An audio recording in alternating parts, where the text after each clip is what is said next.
Que a graça e a paz do nosso Senhor e Salvador Jesus Cristo estejam com todos os irmãos aqui na igreja e também com você, meu irmão, minha irmã, que acompanha a transmissão do culto em seu lar. Convido os irmãos a abrirem a palavra do Senhor no livro de Atos dos Apóstolos, no capítulo 13. Atos 13, dos versos 1 até o versículo de número 12.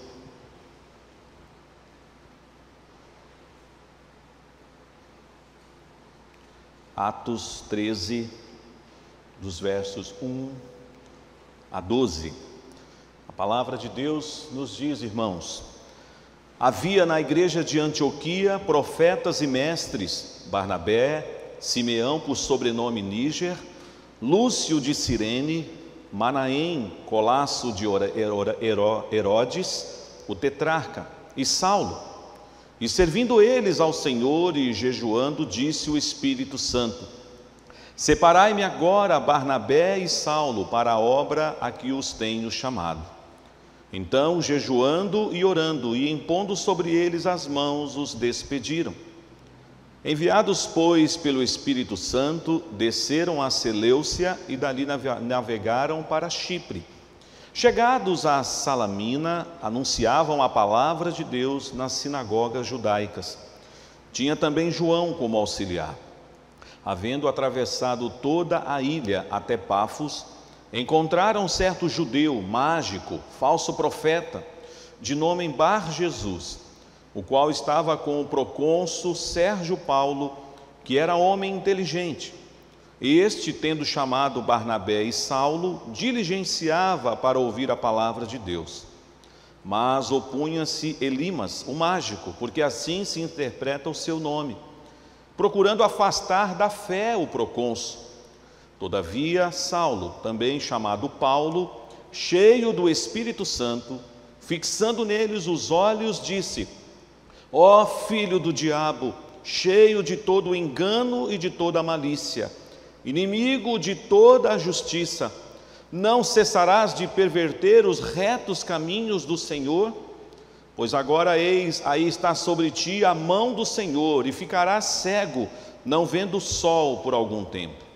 No mesmo instante, caiu sobre ele névoa e escuridade, e andando à roda procurava quem o guiasse pela mão. Então, o procônsul, vendo o que sucedera, creu, maravilhado com a doutrina do Senhor. Amém. Vamos orar mais uma vez. Pai, como é bom estar na Tua presença em culto, em adoração, mas também agora é um tempo tão especial do culto, quando aquietaremos os nossos corações para ouvir a instrução da Tua palavra. Ilumina-nos, ó Deus, com o Teu Santo Espírito, para que tudo aquilo que vamos aprender à luz desse texto, coloquemos em prática no nosso viver como igreja, como família e individualmente também. Nós oramos, ó Deus, em nome de Jesus. Amém. Quero me dirigir primeiro às crianças, pedindo, crianças, que vocês façam o seguinte desenho, a partir também do tema da nossa mensagem: as viagens missionárias de Paulo. Vocês colocarão então aí a sua folha na horizontal, e do lado esquerdo, crianças, vocês desenharão uma igreja. Se você já é alfabetizado, você mesmo vai escrever no título da igreja ali, Igreja de Antioquia.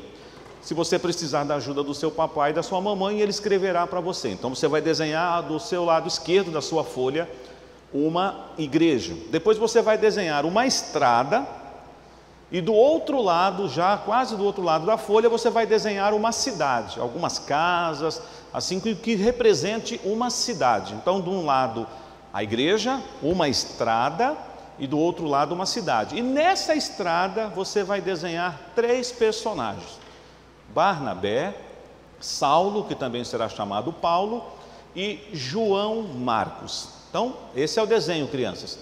Do lado esquerdo aí da sua folha, uma igreja, depois uma estrada. Nessa estrada você desenhará 3 homens: Barnabé, Saulo e João Marcos. E depois, no final da folha, do final dessa estrada, uma cidade para onde esses homens de Deus estão indo.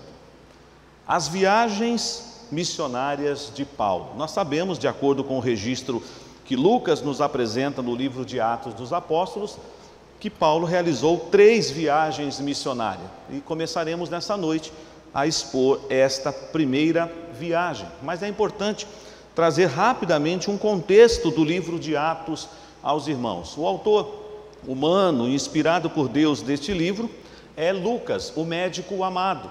Ele já havia escrito o Evangelho de Lucas para discipular Teófilo e agora está apresentando a Teófilo um segundo volume para registrar e narrar a Teófilo o que aconteceu depois do Senhor Jesus ser elevado aos céus, da morte, da ressurreição de Jesus, dos primeiros momentos da vida da igreja e dos discípulos, como os apóstolos entenderam a responsabilidade e a capacitação que eles receberam do alto. Nós muitas vezes encontramos em alguns comentários, alguns dizendo que o tema talvez mais preciso para esse livro não seria Atos dos Apóstolos, mas Atos do Espírito Santo, porque o próprio Senhor Jesus disse que eles deveriam permanecer em Jerusalém para que eles fossem revestidos de poder.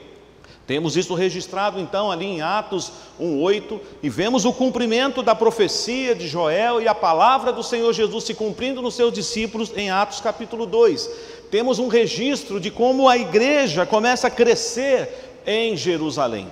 Mas diante deste crescimento numérico e espiritual dos primeiros discípulos do Senhor Jesus, já ali com mais de 5.000 convertidos, por volta do período ali em que eles tiveram também que nomear homens para assistirem à necessidade das viúvas, aparece entre aqueles homens cheios de Espírito Santo, 2 que se destacam, Estevão e Filipe. E esses homens têm uma característica muito interessante. Estevão passa para nós a ideia de um homem profundo conhecedor das Escrituras. Eu sempre digo que se você quer ter um resumo do que aconteceu da palavra de Deus do Antigo até os dias ali dos apóstolos, leia Atos capítulo 7, porque você vê Estevão fazendo uma narrativa, ele está diante das autoridades, e ele terá que afirmar, e ele afirmará, aquilo que aqueles homens não queriam ouvir, e a situação chega a tal ponto, que por causa do testemunho do Senhor Jesus, Estevão será apedrejado, e aí é pela primeira vez que aparece o nome de Saulo no livro de Atos, porque a palavra de Deus diz para nós que eles depositaram as vestes de Estevão aos pés de um jovem chamado Saulo. Mais adiante, depois que ele foi apedrejado, nós vemos então ali no início do capítulo 8, ainda uma outra afirmação sobre Saulo. E Saulo consentia na sua morte. Há quem diga que essa expressão significaria o mandante daquela execução, daquele martírio, era o próprio Saulo de Tarso, que respirava mal e ameaças. Um homem avantajado para a sua época, um homem estudado aos pés de Gamaliel, alguém que era versado nas escrituras do Antigo Testamento, alguém que certamente ocuparia um destaque no Sinédrio, se não fosse ainda talvez a sua idade um pouco mais precoce, mas dentre a sua geração ele se destacava. E é interessante que você começa a observar que por causa desse período da morte, do martírio de Estevão, sobreveio sobre os discípulos de Jesus em Jerusalém uma grande perseguição. Muitos pastores que gostam de fazer uma analogia entre Atos 1:8 que diz: mas recebereis poder ao descer sobre vós o Espírito Santo, e sereis minhas testemunhas tanto em Jerusalém como na Judéia e Samaria até os confins da terra, gostam de dizer que Atos 8:1, o inverso de Atos 1:8, mostra que a igreja agora sairá dos limites de Jerusalém e ela vai agora para a região da Judéia.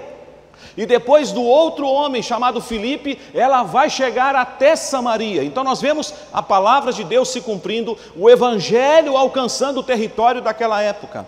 Mas a palavra de Deus chegará aos confins da terra também. E aí nós temos a informação, já foi lido nessa noite, o reverendo Sérgio Lima nos conduziu nas leituras de Atos 9, onde temos ali o encontro de Jesus com Saulo na estrada de Damasco, e a maneira como o Senhor então transforma aquele que era o perseguidor, o implacável, o terrível, agora num homem que vai experimentar o quanto importa sofrer pelo nome e o testemunho do Senhor Jesus. É bem verdade, irmãos, que no início da conversão de Saulo, nem todos confiavam, nem todos acreditaram. Será que ele se converteu mesmo? Será que esse aí, eu conheço a fama desse homem. O próprio Ananias, que tinha sido chamado pelo Senhor para ir até a casa onde ele se encontrava, disse: mas Senhor, esse não é aquele homem perigoso que estava vindo para Damasco para prender os discípulos? E é como se Jesus falando para Ananias: é ele mesmo, mas agora ele é um instrumento escolhido. Eu tenho um plano na vida dele. Aliás, nós podemos afirmar pelos próprios ensinamentos que aprendemos com o apóstolo Paulo, inspirado por Deus. Ele foi escolhido antes da fundação do mundo. O Senhor já havia separado Saulo para ser o que ele foi. Muitos afirmam, e eu concordo, que depois do Senhor Jesus, o maior missionário de todos os tempos, que o Pai envia ao mundo, o maior missionário que nós temos registrado nas páginas do Novo Testamento, sobretudo, é o apóstolo Paulo. Paulo, que será trabalhado por Deus ainda. E aí, hoje eu não vou trabalhar esse aspecto, mas se você quiser aprofundar um pouco mais sobre isso, talvez você vai ter que se matricular aí na classe Introdução ao Novo Testamento e vai aprender um pouco mais sobre a vida de Paulo, porque Atos 9 e Gálatas vai mostrar para nós aí que houve um intervalo de tempo em relação a algumas coisas. Depois então que Ananias ora por Saulo, ele prega sim em Damasco, mas aí ele sai de cena. Haviam muitos que questionavam o seu apostolado, porque diziam: ele não andou com Jesus 3 anos, ele não esteve no colégio apostólico enquanto Jesus esteve aqui na terra. E Gálatas nos informa que o Senhor Jesus foi para a região da Arábia. Não sabemos o que ele fez lá, mas por lá ele permaneceu aproximadamente 3 anos. E certamente aprendendo com o Senhor, estando com o Senhor. Depois ele volta, ele vai a Jerusalém, mas até mesmo entre os irmãos de Jerusalém há uma certa resistência, e ele volta para sua terra natal, e parece que a vida de Saulo de Tarso desaparece do cenário. Por quase 10 anos, pode imaginar isso, igreja? 10 anos Saulo some de cena, mas a igreja continua avançando, o evangelho continua crescendo, e aqueles homens e mulheres que foram dispersos por causa da grande perseguição, vão chegar em Antioquia. Eu gosto muito do que está aí no capítulo 11 de Atos. Eu queria convidar você a acompanhar a leitura comigo. Atos capítulo 11, a partir do verso 19, nos diz assim: então os que foram dispersos por causa da tribulação que sobreveio a Estevão, se espalharam até a Fenícia, Chipre e Antioquia, não anunciando a ninguém a palavra, senão somente aos judeus. Alguns deles, porém, que eram de Chipre e de Cirene, e que foram até Antioquia, falavam também aos gregos, anunciando-lhes o evangelho do Senhor Jesus. Olha que coisa linda agora, irmãos. A mão do Senhor estava com eles, e muitos crendo se converteram ao Senhor. A notícia a respeito dele chegou aos ouvidos da igreja que estava em Jerusalém, e enviaram Barnabé até Antioquia. Tendo ele chegado e vendo a graça de Deus, alegrou-se e exortava a todos a que com firmeza de coração permanecessem no Senhor, porque ele era um homem bom, cheio do Espírito Santo e de fé, e muita gente se uniu ao Senhor. Verso 25, olha que informação interessante. E partiu Barnabé para Tarso, à procura de Saulo. Tendo encontrado, o levou para Antioquia, e por todo 1 ano se reuniram naquela igreja e ensinaram numerosa multidão. Em Antioquia foram os discípulos pela primeira vez chamados cristãos. Essa expressão tão utilizada por nós, muitas vezes até muito confundida nos nossos dias, porque ela se tornou uma afirmação muito abrangente. Mas a ideia aqui desses discípulos de Jesus em Antioquia, quando foram chamados de cristãos, é que eles estavam vendo Cristo na vida daquela igreja. Jesus estava sendo algo vivenciado por aquela igreja, então é como que eles fossem miniaturas de Cristo. Realmente as palavras do apóstolo Paulo, lá na carta de Corinto, quando diz: não sou mais eu quem vivo, mas Cristo vive em mim. Na verdade, Paulo falando isso também aos Gálatas. E aí nós aprendemos, irmãos, que esta igreja recebe agora esse título. Não é mais somente a igreja dos discípulos, mas a igreja dos cristãos, aqueles que apresentam Cristo e que Cristo está evidenciado na sua vida. E é neste contexto, irmãos, então, que nasce a igreja de Antioquia. Algo que me chama a atenção é que, irmãos que nós não sabemos nem o nome, irmãos que foram dispersos por causa da tribulação, eles vão chegar até Antioquia. Às vezes você pensa, como a história vai falar um pouco de Paulo, vai falar de Barnabé, mas talvez você diga assim: pastor, eu sou mais um na multidão, você acha que Deus vai me usar para fazer a obra? Meu querido, você está totalmente equivocado. Deus pode usar você sim para plantar uma igreja, para começar um trabalho. Sexta-feira, na nossa reunião do pequeno grupo Altos de Pinheiros, o presbítero Célio pediu ajuda da sua esposa Beth para contar como nasceu a Igreja Presbiteriana de Vila Jaguara, uma das filhas dessa igreja. E para a glória do nosso Deus, esse querido casal, presbítero Célio e Beth, que eram jovens na época, namoravam aqui na igreja da Lapa. Eles começaram um trabalho com outro irmão, que é o presbítero Arthur Rui, e numa casa da sua mãe, da mãe do presbítero Arthur Rui, nasce a Igreja Presbiteriana de Vila Jaguara. A Beth fazendo trabalhos com crianças, a tia Cacilda ajudando, muitas vezes irmãos da Lapa estavam ajudando, e hoje temos ali uma igreja constituída, porque um jovem, casal de namorados, resolveram pregar o Evangelho, saíram um pouco da sua zona de conforto e foram para um bairro ao lado aqui da Lapa. Ainda hoje, irmãos, Deus quer chamar eu e você para essa obra. Você pensa assim: ah não, pastor, isso é só para pastor, é só para quem vai para o seminário, isso é só para quem faz instituto bíblico, isso é só para missionário. Você está equivocado. Há um slogan que a APECOM utilizou o ano passado, e não é um slogan da APECOM, é o slogan da palavra: somos todos missionários. Não se torna missionário só quem faz o curso do CFM, da APMT, ou quem faz um curso de obreiros. Todos nós somos missionários, quer seja perto, quer seja longe. Irmãos anônimos, que nós não sabemos os seus nomes, chegam a Antioquia. Depois, os apóstolos enviam Barnabé para que ele confirme o que está acontecendo ali. Aí vai necessitar de um trabalho, de uma liderança. E foi assim que aconteceu, quando Jaguara começou a crescer e já não cabia mais crianças e as pessoas na casa da dona Judite. Aí a Lapa, o conselho da época, constituiu então uma liderança para apacentar e cuidar daquela comunidade nascente. Não é diferente, nós sonhamos com isso para os nossos próximos dias. O ano passado, para a honra e glória do nosso Deus, mais uma filha foi constituída igreja, a Igreja Presbiteriana Barra Funda, mas a Igreja do Senhor Jesus continua. A Igreja Presbiteriana da Lapa, que tem nos seus 96 anos, e se o Senhor Jesus não voltar até lá, estará completando 100 anos. E é claro que a volta de Jesus é mais importante do que o centenário, mas se o Senhor Jesus não voltar, celebraremos o centenário. Mas quantas outras filhas a igreja terá nesses próximos anos? Será que queremos plantar igrejas? Será que queremos aprender com essa palavra que Paulo está falando nessa noite para nós, que temos que continuar o legado do Senhor? Deus usando pessoas que nós não sabemos nem os seus nomes, mas Deus também estava separando Saulo, um homem perigoso, um homem que talvez, se fôssemos usar uma expressão dos nossos dias, seria um terrorista.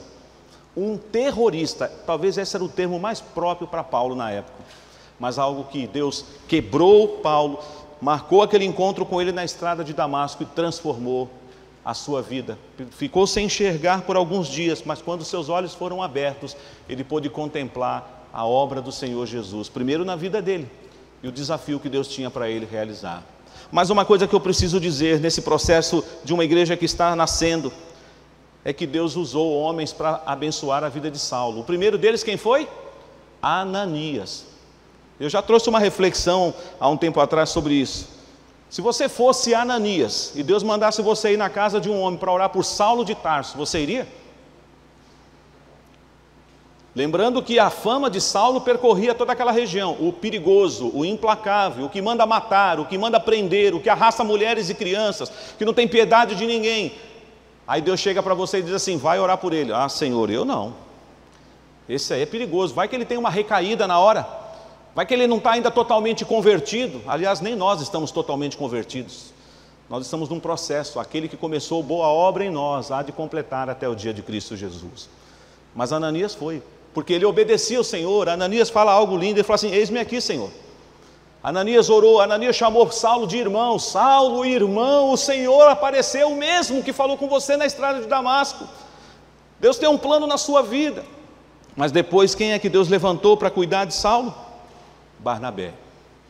Esse cântico que nós louvamos a Deus juntos hoje faz um resumo muito bonito da história de Barnabé. Natural de Chipre, filho de consolação, alguém que tinha um coração generoso, no momento em que a igreja participava e não havia nenhum necessitado, e lá em Atos 4 você vê isso a partir ali do verso 35, 36, 37, ele faz uma oferta, ele deposita aos pés dos apóstolos, ele vende um dos seus campos e ele oferta generosamente ao Senhor. Era um homem cheio de fé, era um homem cheio do Espírito Santo, era um homem que tinha um coração pastoral, um homem que, por que não dizer, era um discipulador, porque ele investia em vidas. Como eu disse, Saulo sai de cena. E agora, quando Barnabé é enviado para Antioquia, e a coisa linda que eu vejo também nesse texto é o versículo 23 aí do capítulo 11. Vamos daqui a pouco chegar lá no capítulo 13. Verso 23 do capítulo 11 diz: tendo ele chegado aqui é Barnabé, e vendo a graça de Deus, alegrou-se. A primeira coisa que Barnabé viu quando ele chegou em Antioquia, sabe o que foi? A graça de Deus. Como assim, pastor? Como eu posso ver a graça de Deus? Como é que eu posso enxergar a manifestação da graça de Deus? Através de vidas convertidas, vidas transformadas e rendidas aos pés de Cristo. E eu quero te fazer uma pergunta: você tem visto a graça de Deus por aí? Você tem visto a graça de Deus aqui na nossa amada igreja? Porque Barnabé viu a graça de Deus em Antioquia. A igreja começa a crescer, podemos afirmar até que ele foi o primeiro pastor dessa igreja, mas ele precisava de ajuda, e ele lembrou de quem? De Saulo, e ele foi lá em Tarsus buscar Saulo. Certamente esse tempo todo que Saulo ficou assim, nos bastidores, ficou separado, Deus estava forjando Saulo, Deus foi desconstruindo este homem, para construí-lo nesse missionário, nesse plantador de igreja, nesse pastor, nesse teólogo que Paulo foi. E é interessante, meus irmãos, que quando então agora os dois começam a trabalhar nesta igreja, por um ano eles estudam a palavra, ele ensina a palavra de Deus para aquela igreja cresce, aquela igreja vive o evangelho, aquela igreja entende a missão que ela tem, e pela primeira vez eles são chamados de cristãos, porque Cristo era percebido na vida daquela comunidade, na vida dos crentes daquela igreja. E a minha oração é que a cidade de São Paulo, que o bairro onde você mora, que o país onde moramos, e por que não dizer o mundo onde habitamos, veja Cristo em nós, veja Cristo através das nossas obras. Essa igreja então, irmãos, não era perfeita, como a gente gosta de falar da igreja primitiva, não era uma igreja perfeita, tem pecado, tem coisa errada infelizmente, mas uma igreja que está procurando acertar, uma igreja que está olhando firmemente para o autor e consumador da sua fé. Houve um período de fome, e aí agora os irmãos fizeram uma campanha, e agora Barnabé e Saulo levam a oferta para aqueles irmãos, e depois quando eles retornam, e isso está aí no capítulo 12, versos 25, temos essa informação: Barnabé e Saulo, cumprida a sua missão, voltaram de Jerusalém, só que eles trouxeram uma companhia. Interessante, não? Eles levaram consigo João, apelidado Marcos. Nós não temos essa informação na Bíblia, mas os historiadores afirmam. João Marcos era parente de Barnabé. Então ele era da mesma família de Barnabé. E toda vez que eu leio isso, eu faço um paralelo, sabe, com uma outra história que está lá no Antigo Testamento. Você conhece ela? Sai da tua terra, do meio da tua parentela, e vai para a terra que te mostrarei. Essa ordem era para quem, irmãos? Abraão. Abraão saiu com a sua esposa, mas ele tinha servos e servas, a Bíblia nos informa isso. Mas ele levou uma pessoa a mais. Quem ele levou? O seu sobrinho Ló. E num primeiro momento, Ló vai dar trabalho para o seu tio. Eles não vão poder andar mais juntos. Mas Deus, por misericórdia, pela intercessão de Abraão, vai livrar Ló daquela destruição de Sodoma e Gomorra. É interessante você dizer isso. Não é hoje que vamos trabalhar a questão de João Marcos. Mas chegamos então aqui em Atos 13. Reconheço que a introdução é um pouco longa, mas para você se situar onde estamos falando. Estamos em Antioquia. A igreja de Antioquia, então, ela possui profetas e mestres. E esses homens estão aqui apresentados para nós. Entre eles, Barnabé, que conhecemos muito bem, mas tem outros nomes aqui que nós não conhecemos muito. Bom, nós temos aí o Simeão, por sobrenome Níger, um irmão da África. Era uma igreja transcultural, era uma igreja multicultural, era uma igreja que não fazia acepção de pessoas. Havia então ali no colégio da liderança daquela igreja um irmão da Nigéria, havia Lúcio de Cirene, outro irmão também daquela região do norte da África, e nós vemos também Manaém, e ele era colasso de Herodes. Eu fui estudar isso aqui, é claro que você pode fazer essa pesquisa também, através de livros e através da própria internet, mas colasso aqui de Herodes é irmão de leite. Esse homem aqui era irmão de leite de Herodes, o tetrarca. Eles eram muito próximos, mas agora o Manaém serve a Jesus. Agora Manaém faz parte da equipe pastoral, a liderança da igreja de Antioquia. E ainda temos aí a informação de Saulo, finalizando essa equipe. E essa equipe tem uma qualidade, irmãos, servindo eles ao Senhor, ou seja, eles não eram inertes, eles não estavam com os braços cruzados, mas eles estavam servindo ao Senhor, pregando a palavra, vivendo o Evangelho. E é claro que nós podemos ampliar isso não só para a liderança de Antioquia, mas também para toda a igreja. Aliás, meus queridos presbíteros, diáconos, nós que somos os pastores do rebanho de Deus aqui na Lapa, sabemos disso, a igreja está olhando para nós, porque nós somos referencial, modelos do rebanho. Você certamente leu a pastoral do boletim, se não leu, leia, porque nós precisamos entender a importância e o valor dos líderes na vida da igreja. Bem-aventurada é a igreja que tem um corpo de pastores, de líderes que pastoreia o rebanho, que apacenta o rebanho, que cuida do rebanho.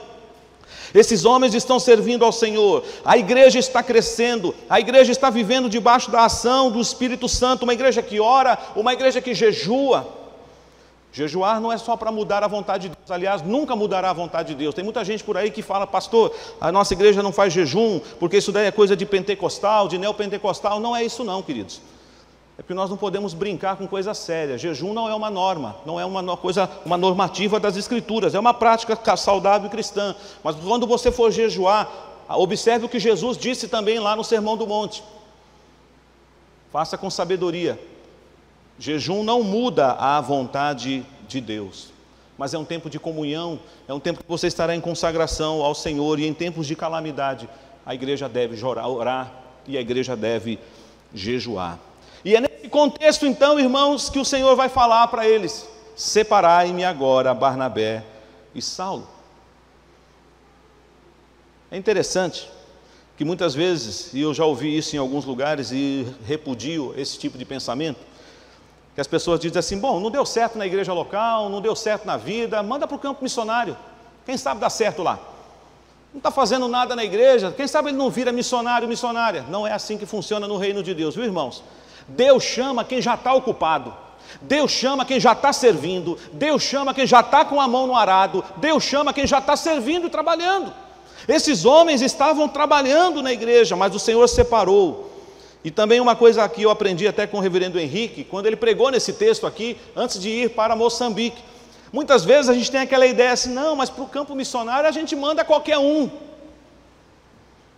Me lembro quando estava no seminário e eu conheci o Dr. Van Groner, que vinha dar aula no Under Jumper, e ele foi missionário. E alguém disse: que desperdício, mandar um pastor desse gabarito, mandar um teólogo desse quilate para o campo missionário, que prejuízo para a igreja local onde ele era pastor. Não, Deus manda os melhores mesmo para o campo missionário.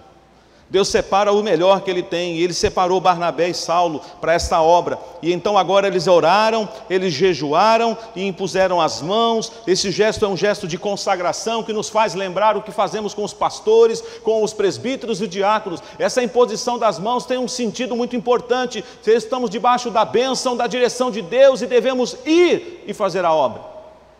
E eles foram. E agora, meus irmãos, ainda que meu tempo seja curto, eu quero dizer a vocês que quando eles saíram, eles não saíram ao ermo. Alguns dizem assim: ah, pastor, como Barnabé era de Chipre, então eu acho que Barnabé que disse: vamos uma passadinha lá na minha terra, vamos pregar o evangelho lá. Mas eu não creio que foi isso. Eu sei que Chipre ficava próximo daquela região, mas eu gosto muito do que está aí no versículo 4. Enviados, pois, pelo Espírito Santo. É Deus quem vai dizer onde devemos ir. É Deus quem vai mostrar o local onde a igreja vai ser plantada.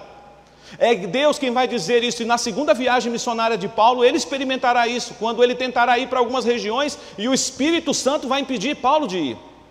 Então eu creio, irmãos, que uma igreja que quer viver essa experiência e essa mensagem que está apresentando para nós as viagens missionárias de Paulo, que as crianças estão desenhando aí, Paulo, Barnabé e João Marcos saindo da igreja de Antioquia e indo para a cidade, é a nossa missão, irmãos, é o nosso dever, é o nosso papel.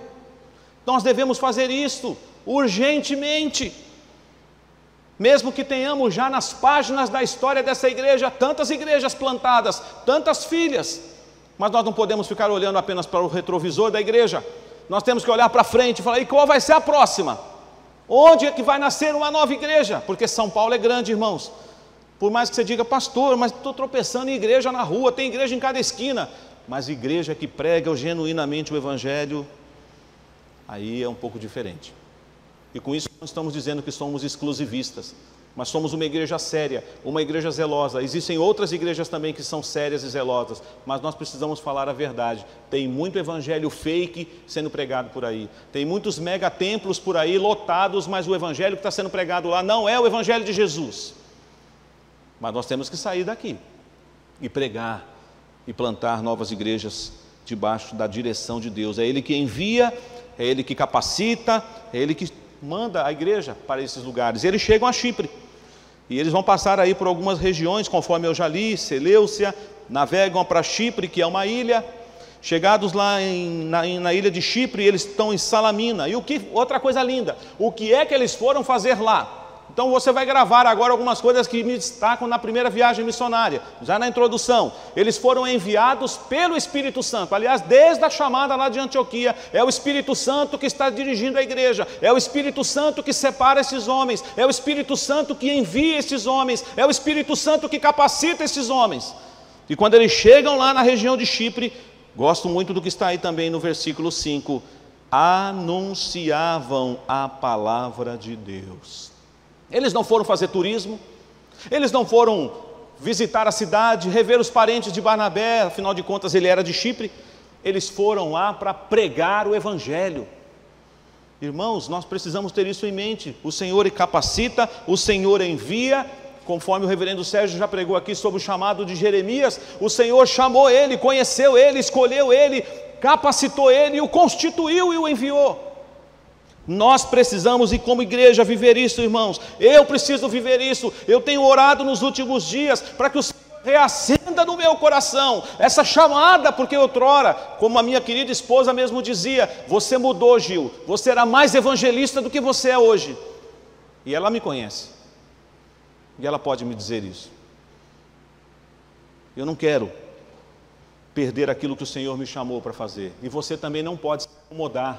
É bom estar aqui, é bom fazer a obra do Senhor, temos muita coisa para fazer na casa de Deus, mas não se iluda, os campos estão brancos, é para fora que nós temos que ir, igreja.